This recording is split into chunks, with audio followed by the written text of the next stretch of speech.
Good afternoon, everyone. Good afternoon to you, too. I wanted to wish you all a warm welcome to the 13th Annual Washington Leadership Academy. We are so glad that you all made it here safely. And on behalf of the HOSA Executive Council and the HOSA Inc. Board of Directors, we want to thank you for attending WLA and sharing this incredible experience with us, where we can truly celebrate HOSA-Future health professionals.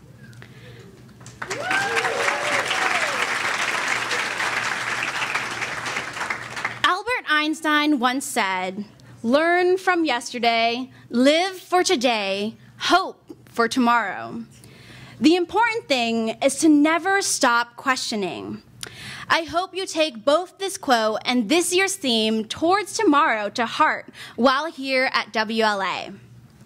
It feels like only yesterday that we saw the development of vaccines, the eradication of smallpox, the innovation of surgical implants, all saving millions of lives. These are the innovations of yesterday, but today we see the continued rise of medical innovations with robot-assisted surgery, new immunotherapies, as well as 3D printed organs. However, like Albert Einstein once said, we cannot stop questioning. Tomorrow, each of you will face questions that you all want to solve. Maybe you want to come up with a cure for diabetes or even cancer. Maybe you want to find ways to make sure that water and healthcare is not just a privilege, but a right. Maybe you want to find and discover new ways to merge the fields of artificial intelligence and healthcare. Or maybe you want to be the trailblazing generation that ends nicotine use. Or even further explore the area of neuroprosthetics so that we can save countless more lives. No matter where your curiosity takes you tomorrow, your journey begins here today. We may all be future health professionals, but we are leaders now. Today is when we begin our journey towards tomorrow. Here at WLA, you will have the opportunity to learn not just from the leadership sessions, but also from each other. As you walk on the grounds of history in DC this weekend, I want you all to think about how you can nurture your leadership growth and share your HOSA story. Think about how you can take the concepts you have learned and connections and friendships you have made to make history together tomorrow. We know you all see the value of WLA, and I am personally honored to be able to learn, lead, serve, and innovate alongside each and every single one of you.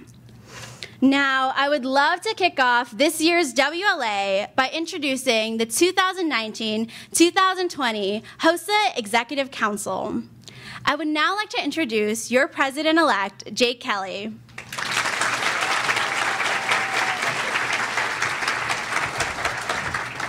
Good afternoon, HOSA members. In addition to serving as your president-elect, I am currently a sophomore at the University of Tennessee, Knoxville, majoring in biology with a minor in public health. As you spend your time here in our nation's capital, developing into strong leaders, I hope that you keep your eyes focused on your goals and your dreams ahead. WLA is a wonderful time to develop skills that you will use to help achieve these goals, and I hope that you soak it all in. I know I am so excited to meet each and every one of you and watch you develop into the greatest leaders HOSA and the world have ever seen. And speaking of great leaders, it's now my privilege to introduce to you your Western Region Vice President, Hiba Tanvir.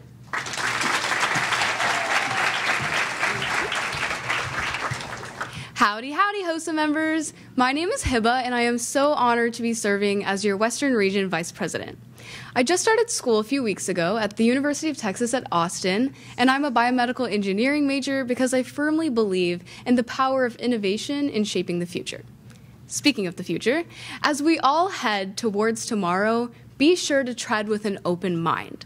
Change is all around us, and it's important for us to use it as a catalyst towards our success rather than an obstacle keeping us from it.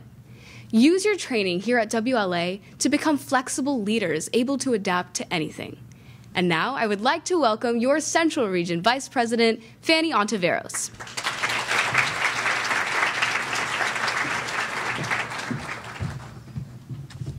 Welcome, HOSA members. I am honored to serve as your Central Region Vice President this year.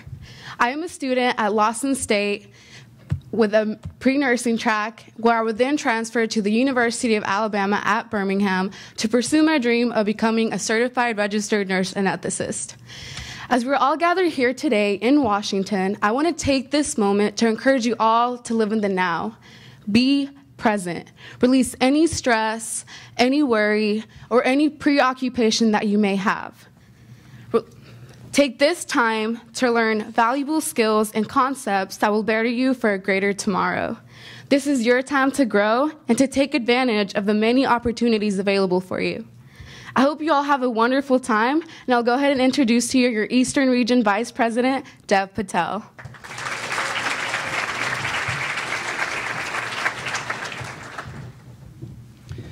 Good afternoon, HOSA members. I am so happy to have the incredible privilege of serving you all as your Eastern Region Vice President this year. I am currently a high school senior attending the Union County Academy for Allied Health Sciences. Now, during your stay here, I challenge you all to rebuild and rethink what you think it means to be a leader, and draw from this inspiration in your futures as you propel forward in your HOSA journeys.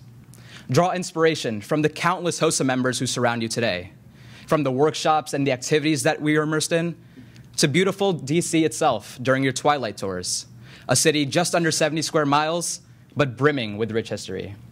And with that, I would love to introduce to you your 2019-2020 Post-Secondary Collegiate Vice President, Colin Castor.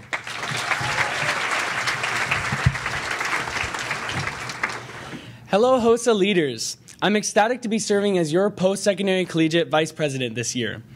I'm going into my sophomore year at the University of Washington in Seattle, where I plan on majoring in neuroscience and biochemistry with an end goal of becoming a neurosurgeon. I hope you all take advantage of the incredible networking opportunities this conference will provide. WLA is your opportunity to make lasting bonds with other HOSA leaders that will set a precedent of positivity, connection, and growth for your HOSA year to come. And on that note, it is my great honor to introduce to you your secondary board representative, Amanda Gao. Good afternoon, everyone. I'm so honored to be serving as your secondary board representative. I just started my freshman year as a global health major at Georgetown University here in Washington, D.C.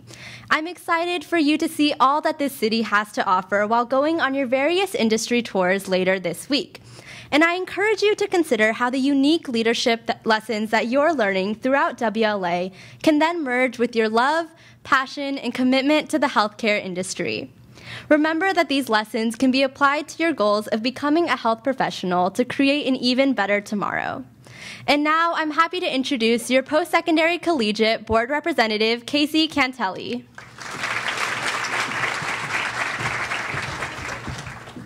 Hello, it is my pleasure to serve as your Post-Secondary Collegiate Board Representative.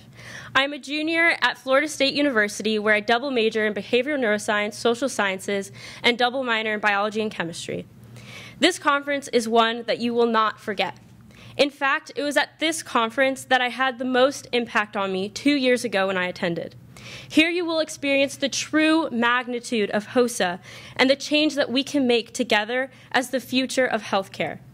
We are going to expand on our leadership abilities this weekend and, more importantly, learn from one another.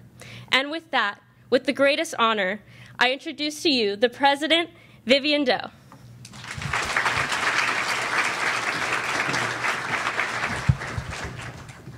Hello again. I am incredibly humbled to be serving as your president this year. Next week, I will start my second year at UCLA, where I am a microbiology, immunology, and molecular genetics major. I am beyond excited for everyone to bond and connect with other HOSA leaders from across the world this weekend. This is your time to share your HOSA story, dive deep into leadership, and to set the tone for the high-energy HOSA year that is to come. Now, there's a very special group of individuals that we would like to recognize. We want to thank you for all of the hard work that you do each and every day. Will all state association and local HOSA advisors please stand to be recognized?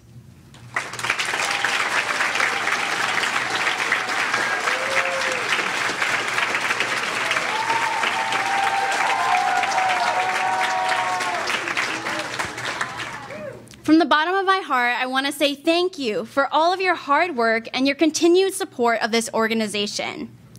We would not be here today without HOSA's leadership, the very foundation of our organization.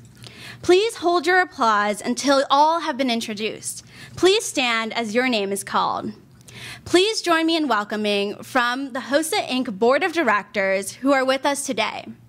Heath Treadway, our Allied Health Professional Alumni Representative.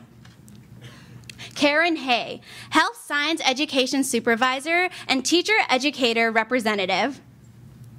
Jim Scott, our Eastern State Advisor. Dr. Peg Enslin, our immediate past board chair.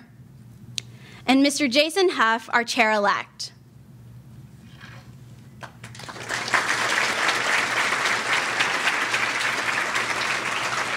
Time, I would now like to welcome up a very special woman who has selflessly served our organization and has truly helped us lead us towards tomorrow. She is serving as both our HOSA Inc. Board of Directors and as a Texas HOSA State Advisor. Please give a warm welcome to Mrs. Janet Villarreal.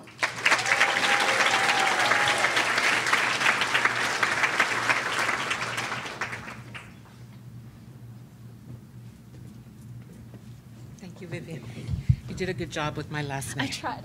Thank you. Welcome to the 2019 WLA. I am so excited to see all of these leaders here in this room. I need for you all to become a sponge. Learn as much as you can today. I see my favorite person right there. Hi. Learn as much as you can today, and then I want you to take it back and tell it on the mountain to your state, to your local chapters. Be the leader. Be the one to make sure that you share. Helen Keller once said, "Alone we can do so little, but together we can do so much." Thank you for coming to 2019 WLA and towards tomorrow.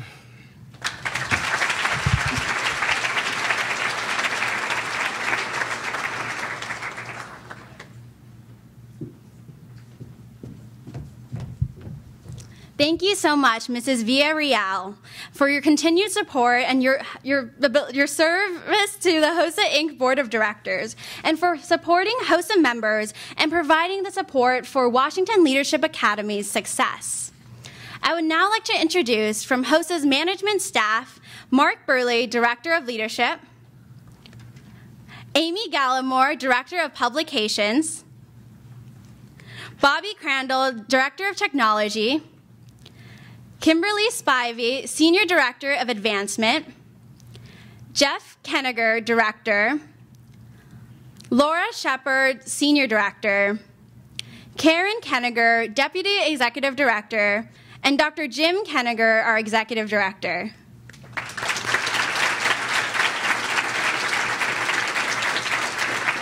Thank you all for all that you do to make this conference successful. I would now like to invite Amanda to the podium.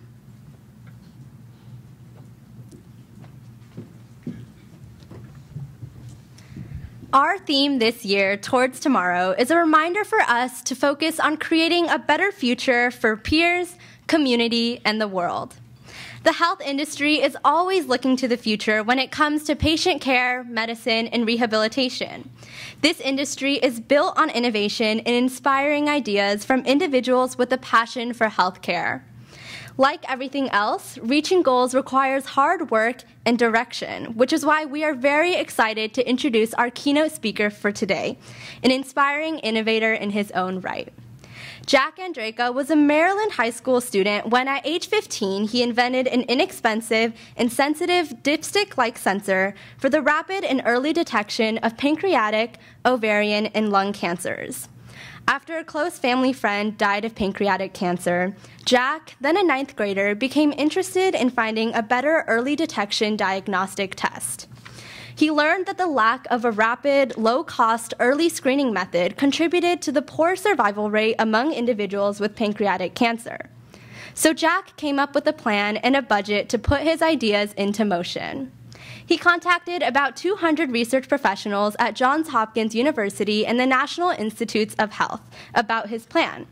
He received 199 rejection letters and then finally got an acceptance at Johns Hopkins School of Medicine. This diagnostic method that he developed is more than 90% accurate in detecting the presence of pancreatic cancer's biomarker protein called mesothelin.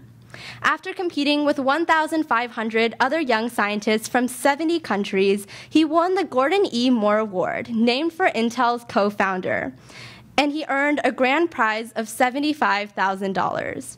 Please join me in welcoming Jack Andraka.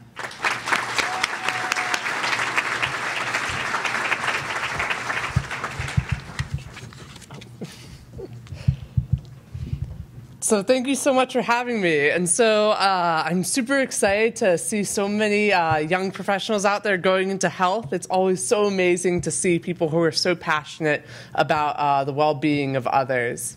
And so I suppose what I want to talk to you guys about today is first how I got interested in health and sort of the lessons I've taken about that on my future role as a doctor. So right now, my majors are in electrical engineering and anthropology at Stanford, and I'm really interested in looking at how the knowledge that we produce results in better health for people, and whether this is on water quality or how foreign aid is distributed in Sierra Leone around Ebola. It is all coming back to the power of knowledge. And so that's one thread I sort of want you to track here, is how powerful knowledge can be at either hiding violences against individuals or seeking justice for them and how those relate to their health. And so I grew up in West Virginia in a little town called Albright. And it's around 500 people. It's a coal mining town. And I was on the river every single day. My parents were raft guides at this local company, so I grew up in the raft guiding parking lot, and I learned how to walk on this sort of gravel pit. And so it was a fun time, and I just absolutely adored kayaking on this river called the Cheat River. And this is another sort of dorky picture of me and my brother. Just love kid pictures, but also with the great bowl cut back then. However, all of this really changed. I'd go sort of kayaking every single day after school, but all this really changed when at age 11, a catastrophic mining blowout occurred on my hometown river. And it dumped over 100,000 tons of toxic mining blowout waste into my river. And as you can see, it dyed the river. It's sort of this bright neon orange and left this sort of permanent mark on the river where every single rock was always orange and all the fish instantly disappeared. The fish populations actually decreased 99% in 1 year. And along with that came a public health catastrophe. The number of cancers in my small town tripled. The number of birth defects doubled. And this was over the course of just 2 or 3 years. And so you can already see here how the environment and health are sort of intricately linked in a really obvious way here, but as you'll see, there are less obvious ways. And so I was super passionate about this. I was super passionate about the health of my community, so I started doing science fairs. And here's another dorky young picture of me. But one thing that happened is I realized these sort of different ways of detecting and monitoring environmental contaminants weren't really cutting it. They weren't sort of capturing the actual human cost that this environmental disaster was exacting on my community. And this really came home when I eventually came home to my house, and what happened is I found my mom waiting there on the porch. And that's when some really bad news happened. A close family friend who I thought of like an uncle had been diagnosed with pancreatic cancer, caused because of the mine contaminants that were found in our drinking water. We weren't really allowed to drink tap water anymore. You had to have these little bottled waters that the state would fly in every day. And the EPA sort of was refusing to take action. They're like, there's not enough data on this. We don't know if it's actually causing harm. But to me, the harm was very real and present. I mean, my uncle had just been diagnosed with pancreatic cancer. And this is when I ran up into a second sort of lack of knowledge. And this was around how we are currently diagnosing and treating pancreatic cancers. You see, when you get diagnosed with pancreatic cancer, it's basically a death sentence. The mortality rates are 95% after 5 years. 85% of all patients are diagnosed when it's far too late, when someone has less than a 2% chance of survival. So it's a really devastating disease. And just 3 months after being diagnosed, my uncle passed of it. And this is when I really became interested in finding a new way to detect these cancers. And not only because of my uncle and sort of the ability to detect pancreatic cancer so no one would have to say goodbye to their uncles or other loved ones too early, but also that this test strip that I wanted to develop, it could actually track and monitor these pancreatic cancers and directly show the impact that this mine contaminants were having on my community. I mean, the number of pancreatic cancers in my community leapt from 0 to 10 in a town of 500. That's an incidence rate of 2%. That's bananas in terms of cancer epidemiology. And so what I did is I knew nothing about pancreatic cancer at this time. I didn't even know what a pancreas was. I was in 8th grade and still in biology, just learning that the mitochondria was the powerhouse of the cell. And so I went online to find answers, and I realized that our current tests for pancreatic cancer are really abysmal. The current test is this 30-year-old thing. It's older than my dad. Or it's 60 years old, not 30 years old. That would be, that would lead to some interesting questions. No, it was 60 years old. And the thing is it misses 30% of all cancers. And it's rarely ordered by your doctor until it's far too late. And it's only used when people have a history of pancreatic cancer, and that only represents 10% of cases of pancreatic cancer. So clearly something had to change. This test wasn't really being used. When it was used, it was prohibitively expensive because it wasn't covered by insurance. And then also it missed just 30% of cases. It was really, I was like, this is ridiculous. And I thought, well, anything I do will probably be marginally better than whatever this mess is.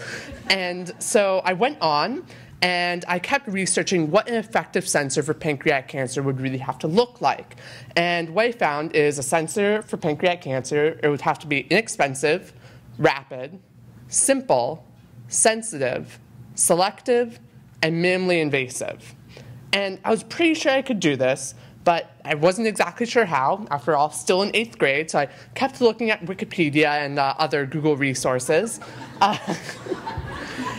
And I found that when we're looking for these cancers, we're looking at your bloodstream, particularly for variations in protein levels. And while this sounds really straightforward, it's anything but, because you can't really take a magnifying glass and be like, ah, yes, there's the protein. You have to do some sort of complex different assays for these proteins. And this is where you run up against another problem, because what you're looking for is this tiny change in a single amount of one protein. And that's next to impossible, because you have thousands, millions of different proteins that are circulating in your bloodstream, usually at much higher levels. And also, they're all varying all the time. The blood is super complex. And this was a fact I did not appreciate back then. And so then I was like, well, how on earth am I going to actually detect this cancer? Because first off, I have no clue which of these proteins will indicate whether or not someone has pancreatic cancer.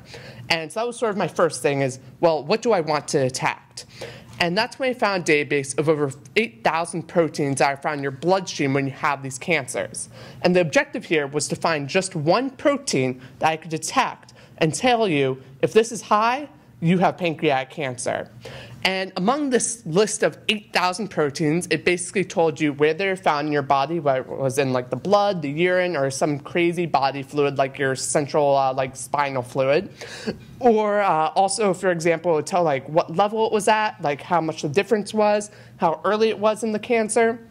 And what we were looking for here was something that was found either in your blood or your urine, because you want it to be a simple test that anyone could get. You don't want to have to be doing like a spinal tap or looking at your pancreatic juice when you want to do a routine screening assay.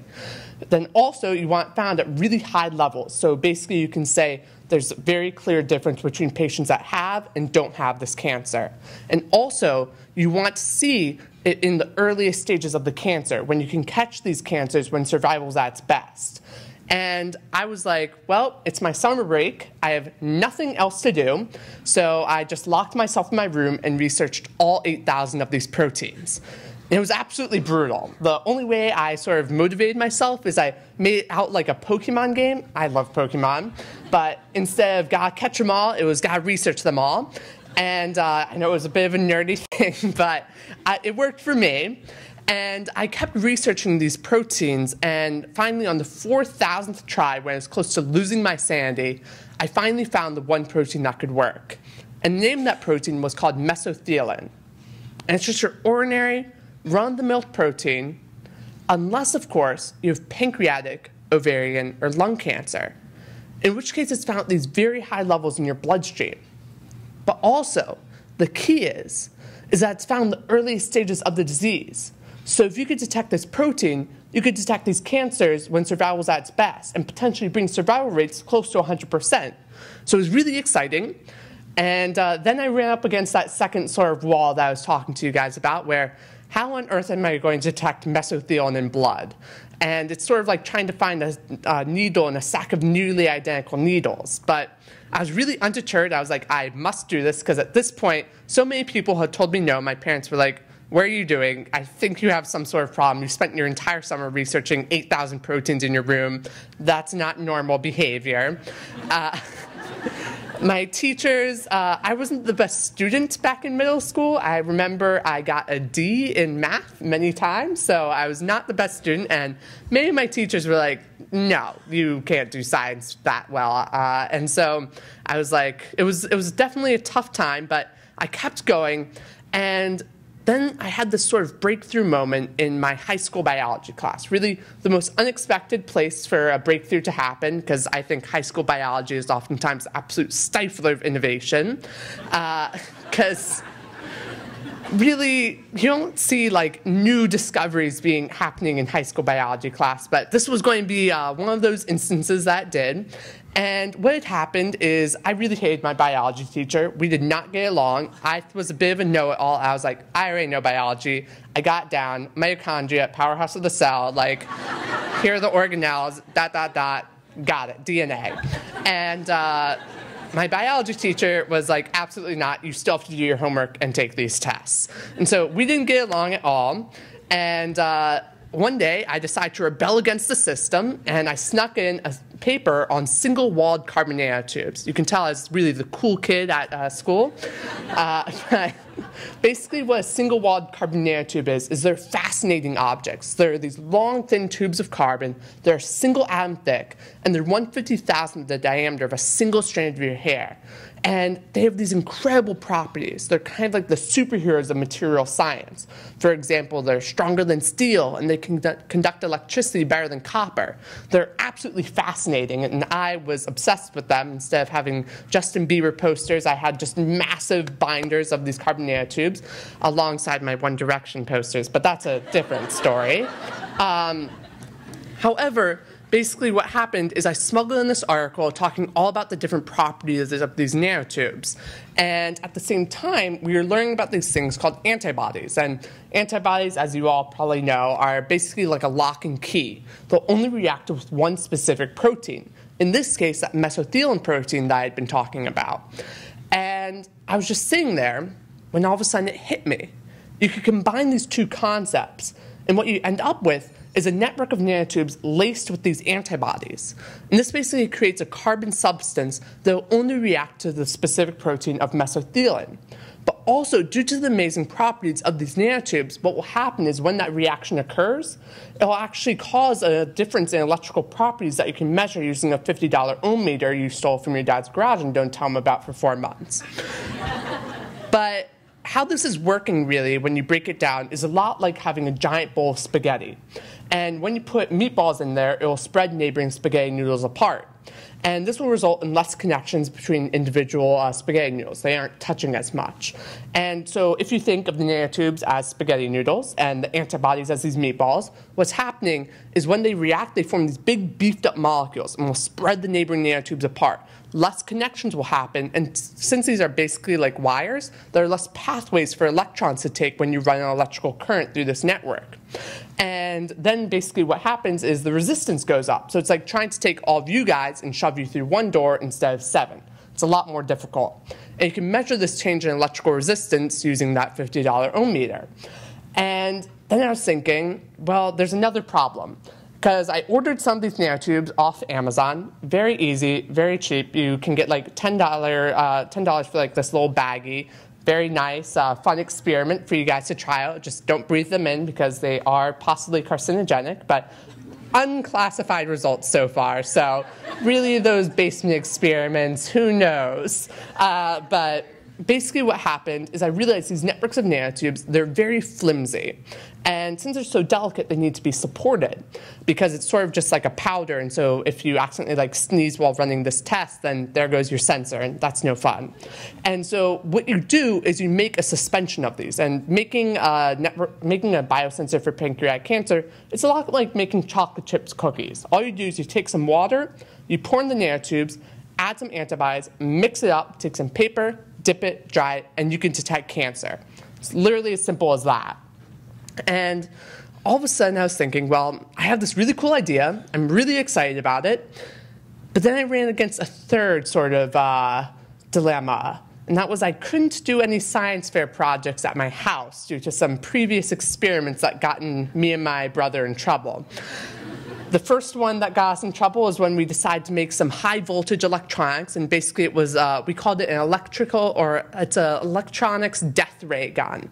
And basically what it was is it would concentrate microwaves and it would just wipe out any electronic you put in front of it. It was a ton of fun. Like if you ever got annoyed with someone, you'd just be like, oh, just step in front of this massive death laser contraption. Very easy to convince them.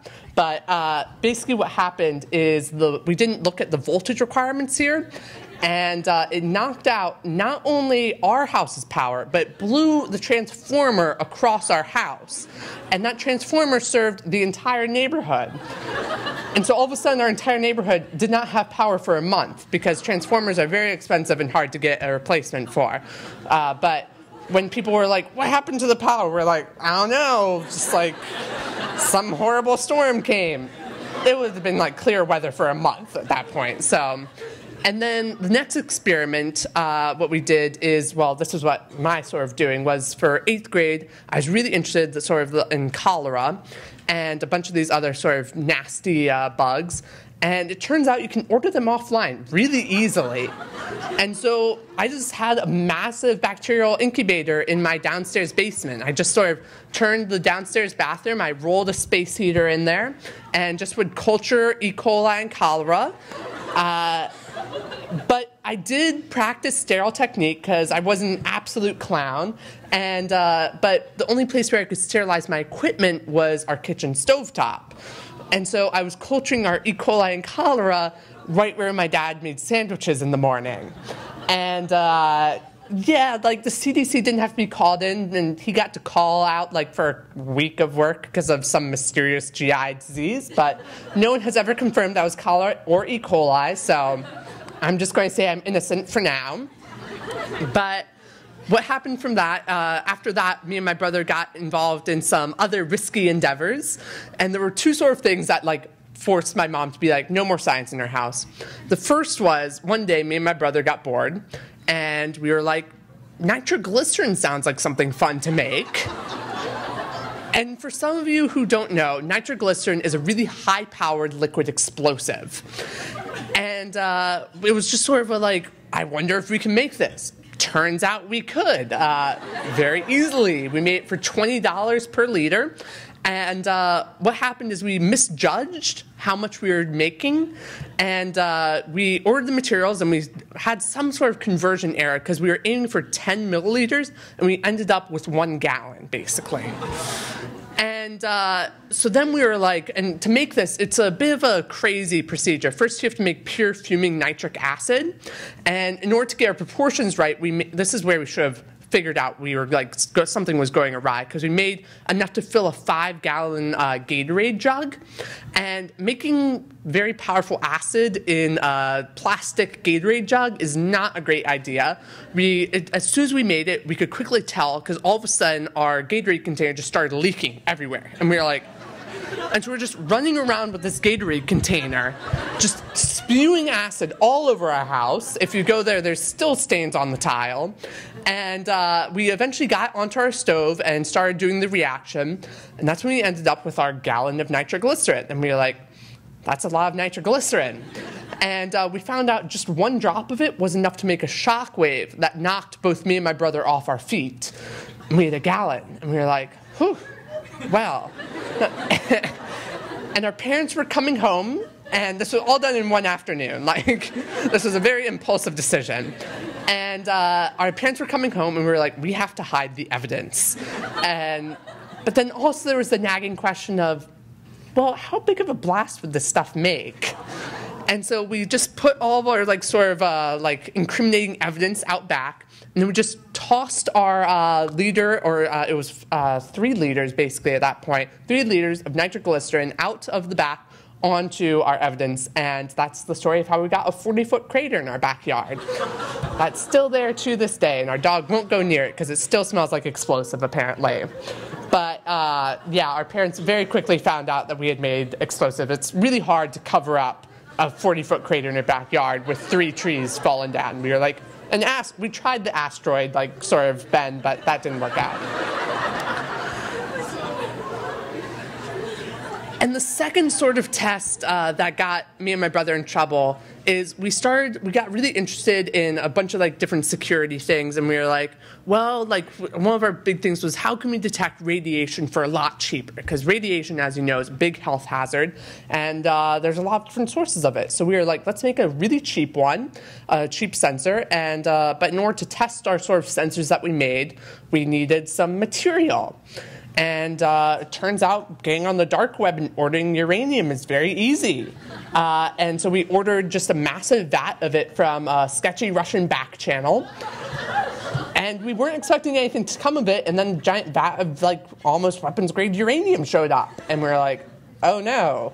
And then the FBI came the next day, and we were like, and now my mom is on the FBI watch list because we used her credit card. But I'm not the one that has to go through the 3-hour pre-check at TSA every time I want to fly. So no harm, no foul.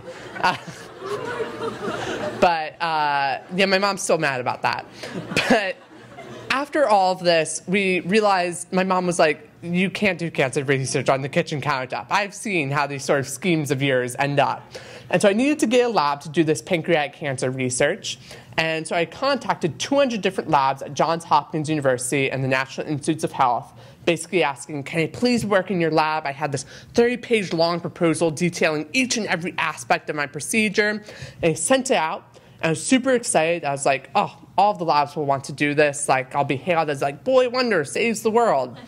And then reality struck. Turns out a 15-year-old saying, I found a way to detect pancreatic cancer isn't the most credible sort of source. And a lot of professors were like, absolutely not. There's no way I'm letting you into my lab. Some of this was because of child labor laws. Others were like, you're 15, absolutely, I would not trust you in my lab. And some people just ripped apart my entire procedure. You have these professors, and they have these nice smiling profile pictures, and they're like, we love education. And then they were like, your idea is the stupidest thing I've ever seen. And I was like, yeah. But basically what happened then is after 199 rejections, I was beginning to really doubt that this project would actually come to fruition. I mean, I was 15. I didn't know what a pancreas was really, and all these experts in pancreatic cancer had said this is a ridiculous idea. But finally, one professor at Johns Hopkins University finally accepted me into his lab. And from there, I started doing this research, and I had the lab space I needed. And initially, I was just horrible at cancer research. I mean, I accidentally sneezed in my cell culture. I tripped over my shoelaces and blew them up, or I blasted them in the incubator. I was just horrible at cancer research and messed up really every single possible procedure in that lab. And at many points, the professor was probably wondering, why on earth did I ever invite this kid into my lab? But finally, after 7 months of research, I finally ended up with a prototype, and it was this one small piece of paper, and it cost 3 cents and took 5 minutes to run. This made it 168 times faster, over 26,000 times less expensive, and over 400 times more sensitive than the current methods of pancreatic cancer detection. But also, it was able to detect these cancers in the earliest stage, when someone has close to 100% chance of survival. And so far, it has over 95% accuracy in clinical trials. So it was really exciting to see this come to fruition. But it wouldn't stop there, because you could also look at both ovarian and lung cancer, because mesothelin is overexpressed in those cancers as well. And then on top of that, you can simply switch out that antibody that's in the sensor for a different antibody and detect an entirely different protein. That means an entirely different biomarker and an entirely different disease. So you could detect things ranging from Alzheimer's, other forms of cancer, even HIV/AIDS and heart disease. The possibilities are literally endless. And after I did this project, I got all sorts of really amazing attention. I won this big science fair. I got to meet the Obamas a ton of times. I got to go and see the Clintons and travel the world. It was bananas. I was I'm in 10th grade, and I was only in school for 1 day of 1 month, so it was bananas. And I was doing all of my schoolwork on the road, but it was also a really difficult time of my life. And this isn't just me being oh, it was so hard traveling the world talking about pancreatic cancer. It was also really hard because I started to feel really burnt out, because I was really scared that my next project that I did couldn't possibly measure up to this amazing sort of bar I'd set. And it's really sort of depressing to be oh, I peaked at 15. It was also challenging because I'd begun to realize that getting a sensor from benchtop to actual patients took a lot longer than I thought. At the beginning, I was this will be in your local Walmart the next day. And then I realized clinical trials take 10 years. And I was ooh, that's a long time. And it was really difficult because I thought I was going to have this sort of immediate impact on the health of my community and on the health of those that I really cared about. And I realized that lab work sometimes doesn't really square up with that. Sometimes lab work takes a lot longer. And so at that time, I was super burnt out. And so when I was named a National Geographic Explorer, and one of my fellow explorers was come to Tanzania and just work on HIV drug supply chains there for the summer. And I was super excited. I was I can have a direct impact. I can start helping people save lives. And so I went there. I skipped my finals of my junior year and hopped on a plane to Dar es Salaam. And that's when I found out. Once I got to Dar es Salaam, I was so when do I start work? And they're well, first you have to get to your actual location where you're doing work. Where I was doing work was in the Tarimi district of Tanzania, way, way up north in by Lake Victoria. And it turns out that this was not a normal oh yeah, road trip. This was a Bear Grylls, let's survive in the wilds road trip. And 2 weeks later, I finally got there and started doing work. And really the first thing that they had us do is go around. I was part of this sort of cohort of other explorers and graduate students. And we went around and we were basically conducting a survey on drug delivery and drug shortages of HIV drugs, antiretrovirals in the region. And so I'd go door to door, just knocking with my little clipboard, being tell me all about your HIV. Turns out that's a horrible way of collecting information on people. And so eventually what this turned into is me just having these long, long, prolonged conversations with people that stretched 8 hours. The recommended interview time was 15 minutes, so I was by far the most inefficient interviewer that these people had. But within those conversations, an interesting sort of trend began to emerge. People began to ask me, why do you care about HIV so much? And it turns out the seroprevalence of HIV in Tarimi was 1%. That's astonishingly low. Like that's some places in the US have like way higher seroprevalence rates than that. And so it was really odd that there was all this money being poured into HIV sort of surveillance there. Of course, the work was important. People had HIV, but the sort of amount of money that was being poured into it was a bit disproportionate to the amount of cases that were there. And that's when an interesting sort of conversation piece or topic popped up in these conversations. And people were like, there is this mysterious disease that is sweeping our entire district. All of a sudden, the cancer rates are spiking. We have tons of birth defects. We have all these GI problems. And all of these sort of symptoms that I was seeing reminded me a lot of my hometown in West Virginia. All these symptoms I saw in my town's population after that mining outbreak. I mean, people would have chemical rashes, like the chemical rashes that I had after swimming in the Cheat River. And that's when I sort of entered into epidemiologist mode. And one of the primary sort of techniques in epidemiology is you plot your cases, cross your fingers, and hope a pattern emerges. And it turns out there was a definitive pattern. What happened is, if you looked at it, I would have a graphic, but it's still due to court order that because we're pursuing legal action right now with this, so I can't show you a ton of images of this. But basically what happened is those cases were clustered around the river, the Tagethi River. And so clearly, and as you got further away from the Tagethi River, the cases sort of dropped off, and people who didn't drink from the Tagethi River were perfectly clear of this sort of mysterious illness. And the impact of this illness, it impacted 25 times more people than HIV/AIDS. And so it was a really startling sort of finding that we saw there. And then I was wondering, well, why on earth are there all these cases? Why is this water so dirty? And so I grabbed a sample and drove 400 miles to Maputo on my less than adept driving skills. I failed my driver's test 6 times, and I'd never driven shift before, and this was shift on not US roads, on Tanzanian roads, which was sketchy at best. And so I drove 400 miles to the closest environmental testing lab, sort of bribed the owner to let me run these tests. And the results were really startling. The amount of lead in that river was 100 times the EPA's maximum contaminant level. The amount of cadmium, 80 times. The amount of mercury, 75 times. Drinking that water was like drinking the sort of effluent of a coal-fired power plant. It was absolutely toxic. And then I drove back and we started looking, and I was wondering, well, why is this water so contaminated? And it turns out, just upstream, maybe 5 kilometers, was the infamous North Mara gold mine. And this is basically a gold mine that had been shut down because it released toxic waste in the past that had killed 18 people. And after that, they brought in all these fancy PhDs from Duke and Harvard, and they basically said, we have this all sorted out. We have a great protocol in place that will make sure no one gets sick anymore from this mine. It turns out that they were not actually regulating in the way that they were saying. Talking with people who worked in the mine, it turns out that that the company was taking samples from upstream of the mine, or it would doctor the samples to make sure that would come out clean.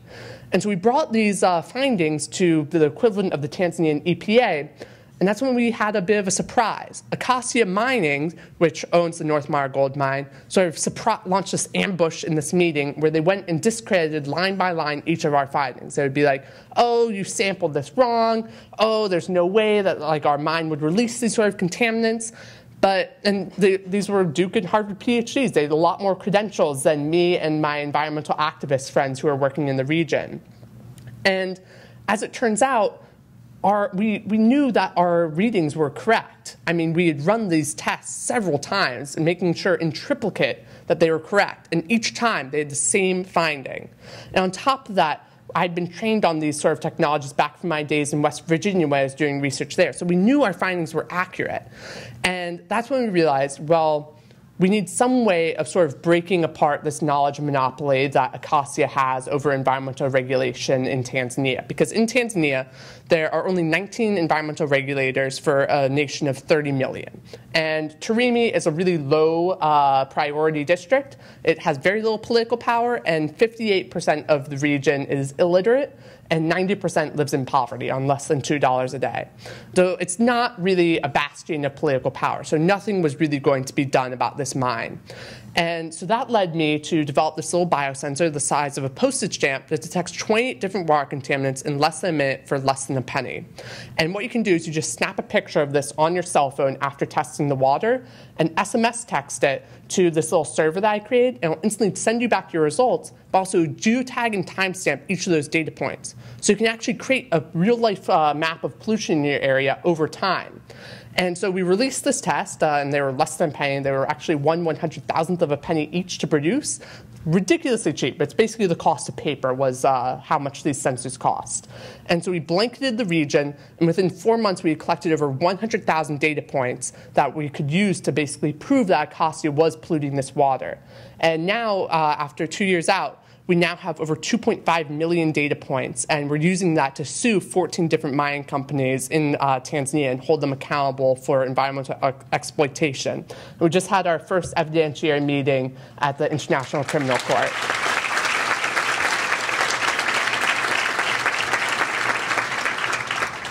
But what you can really see here is the sort of power that knowledge has. Without accurate knowledge, without accurate data, you can't have any sort of political action. You can't really improve people's health. And on top of that, there is sort of like you have to sort of wrench the politics back from those that are committing injustices. Here, what it was about was using my sort of role as an engineer to develop tools that would empower the local knowledges of these people. People knew that their water was contaminated. They knew they were getting sick from this water, but they didn't have any evidence to prove it, to fight back against this sort of knowledge monopoly that Castor mining had. And so I suppose my two big messages from this talk would be, first, to recognize how powerful knowledge is, and to realize your role as a health professional in producing those knowledges. So when your patients or other individuals that you run into start exhibiting these weird symptoms, make sure to look out for it. Make sure to ask questions and be curious and confront the status quo. Without that, there wouldn't be a center for pancreatic cancer, and those people in Tanzania would still be getting sick from the Castor gold mining. But on top of that, throughout this, is an acknowledgement of systems of power. Throughout your life, you'll run into systems of power. At Stanford and in Tarimi and in Sierra Leone, where I work currently, I've run into countless systems of power. Gross injustices that happen, where, for example, a company withheld TB drugs just because the government hadn't paid their loan. These were life-saving, free TB drugs that had already been paid for. And your role as doctors is to confront these systems of injustices, whether it's producing knowledge, whether it's speaking out. Sometimes you'll have to risk your head a bit when you do this. I was, during my work in Tarimi, I was ambushed, and me and my collaborators were driven off a bridge and then shot at. And I still have a scar on my left shoulder because of that. But standing up for what's right is the role of a doctor. You take the Hippocratic Oath for a reason. And so I would encourage you all. We see gross injustices in our medical practice every day. We see the opioid crisis where doctors sort of had a blind eye a lot of times to overprescription. We see cases all the time where we need to stand up but don't. And so I would encourage you all as future health professionals to change that, to really stand up for what's right and confront these injustices. Because after all, if a 13-year-old who didn't know what a pancreas was could find new ways to detect pancreatic cancer, just imagine what you could do. Thank you.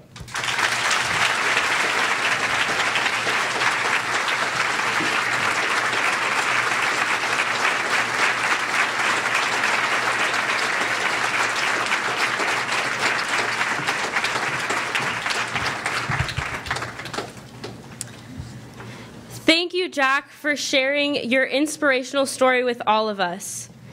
I hope that this story has inspired all of you to find your passions, to see a need, and to fill a need. Each of us in this room are inspired by your dedication and commitment to improving healthcare. And as a friendly reminder, the leadership session will begin immediately following this session. For HOSA state officers, you will be in the Washington Ballroom. For HOSA local leaders, you will be in the Commonwealth Room. And all state and local advisors, you will meet in the Crystal Ballroom CDE. Again, welcome to WLA, and we are so glad to have you here.